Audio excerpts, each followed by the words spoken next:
According to the World Economic Forum's 2018 Future of Jobs report, workplace roles that are set to experience increasing demand in 10 years include data analysts and scientists, software and application developers, and e-commerce and social media specialists. The report says that these roles are significantly based on and enhanced by the use of technology, which begs the question whether education systems in economies to put a greater focus on sciences, technology, engineering, and mathematics, or, should you love it, STEM.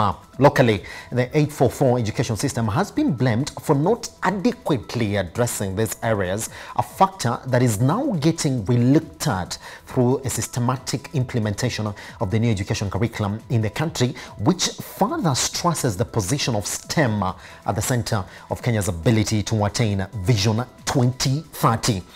To discuss where we are as a country in our education system on the proper implementation of learning systems around STEM, we're joined by Dr. Tom Mboya, is the Sub-County Director, Kangema. How are you doing, sir?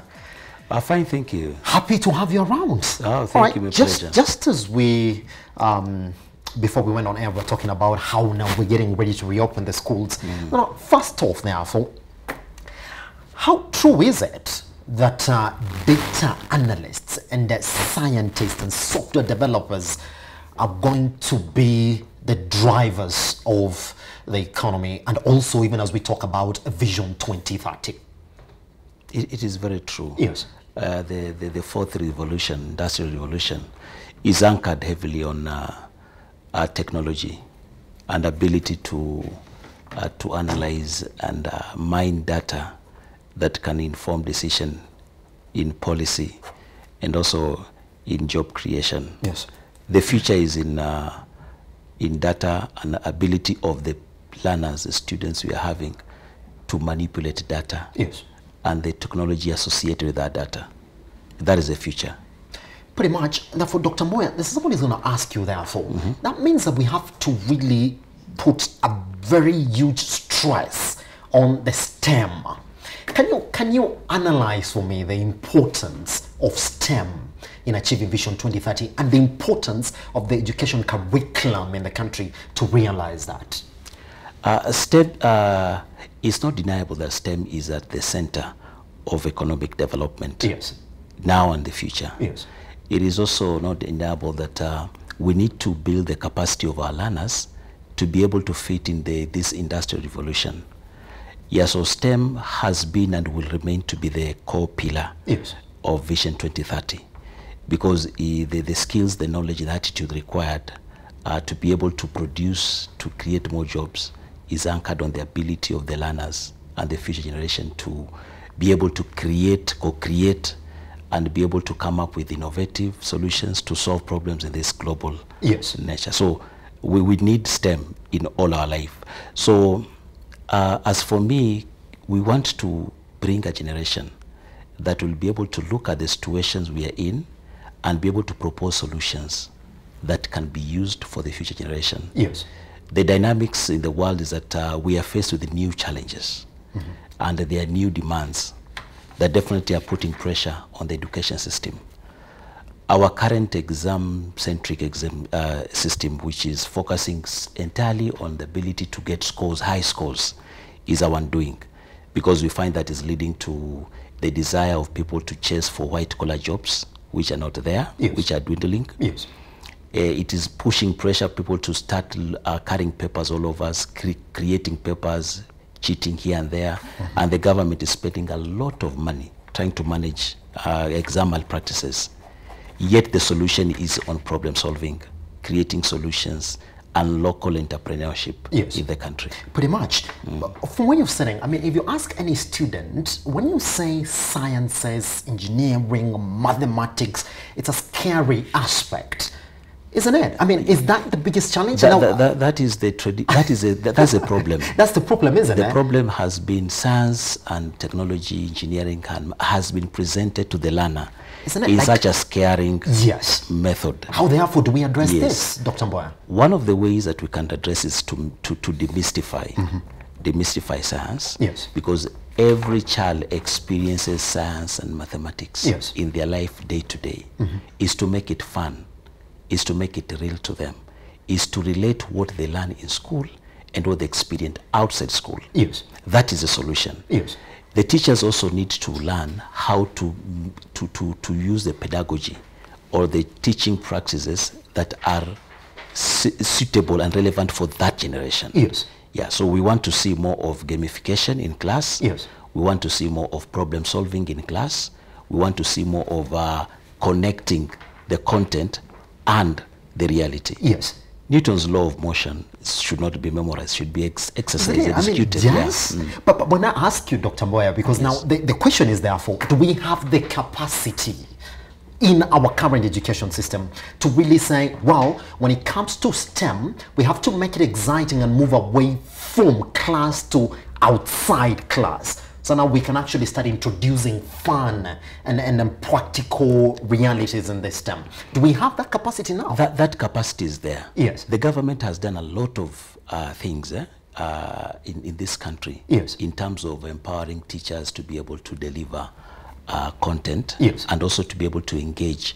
I can give an example of a program that was started by the Ministry of Education together with the Teacher Service Commission called SMASE, Yes. Strengthening of Mathematics, Science and Technology Engineering, where teachers have been trained to use locally available materials to teach local content in school. The capacity is there. The problem is we have to have a mental shift from focusing on exams to practical activities. Yes. Teachers tend to focus more on the exam because that is what they will be asked when they're being interviewed. That's what will be based on their promotion. Yes. So what is the proposal around there? Should we not focus on the exams and focus on what we have for Dr. Mboya? We should focus less on exams and more on competency. I see now. Yes, more on competency. Yes. We should create a way whereby we put a lot of preeminence on what people can do rather than what they can remember and reproduce. Yes. That is actually what we should do. Is a student able to create a thermometer that can measure their temperature? Yes. Are they able to make sanitizers? Are they able to change, to manipulate their environment so that they can live happily? It is possible. We see schools which have very poor infrastructure, which are falling off, yet the students are able to, if they are empowered, they are able to fix those problems. Pretty much. So I want to ask you this, and I know I want to speak to me from a KICD perspective. Yes. I mean, let's talk about this new education curriculum that now is the biggest stress for the government. Do you think that in a nutshell, it starts to address some of these issues we're talking about around STEM? Yes, absolutely. The competency-based curriculum which is being proposed by the government through the KICD is definitely the panacea to our problems. Yes. Because it put a lot of emphasis on what this learner can't be able to do. Yes. But of course it requires a paradigm shift both for the parents, the teachers, and also the stakeholders. Yes. That now we have to move away from ranking schools to ranking the ability of students' skills. It requires more time. I see. Unlike in the other previous exam when it was a system where learning was about sitting in a class for a long time. Yes. In this shift, we want to see more of learners being engaged in practical activities to demonstrate their knowledge and their abilities right in school and at home. Pretty much. It requires parental involvement. So this is going to give us an opportunity to change the dynamics in our country. Yes. And it will make STEM very possible, unlike Boolean. I want us to take a tiny little break, take a couple of words and then come back, because now the question is going to be, how do you rate where we are? And since we're talking about a shift, how long do you think this shift is going to take us so that we start talking about a proper implementation of strategies around making STEM effective in our curriculum? We're still with Dr. Mboya discussing how STEM is the magical bullet to unlocking our chances at Vision 2030. Shortly after this break, we still continue with the conversation this morning.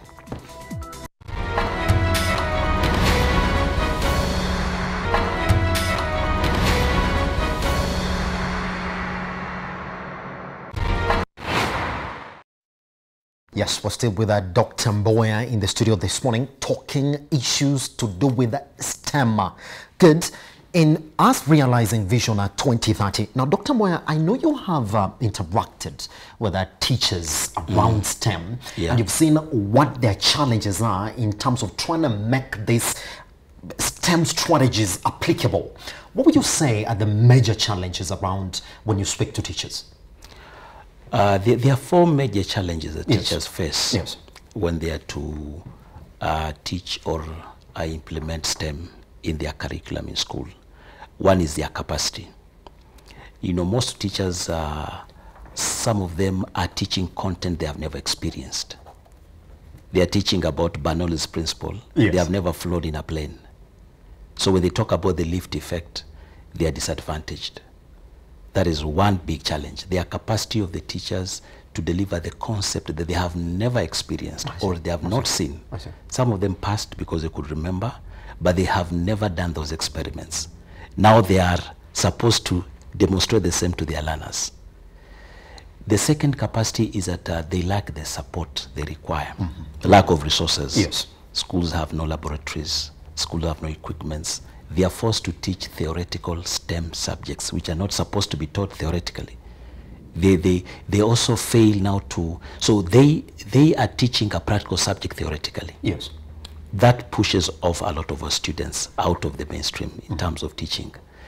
The third one is they lack what we call as opportunities to be engaging in activities.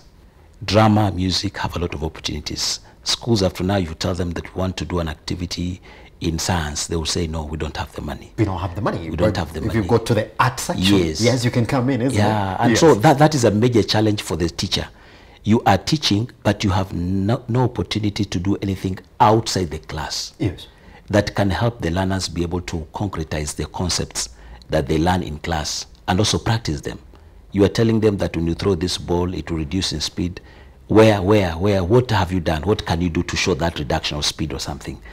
Or you tell them that if an animal is made up of different organs, do they see those organs? Do you see the organs? Yeah, they don't see the organs. Is it going to be the textbook example of this child organs? is not sure whether he can manage the blood and all those things. So these students are being subject. Teachers are forced to teach things that they don't have the resources to teach. I see.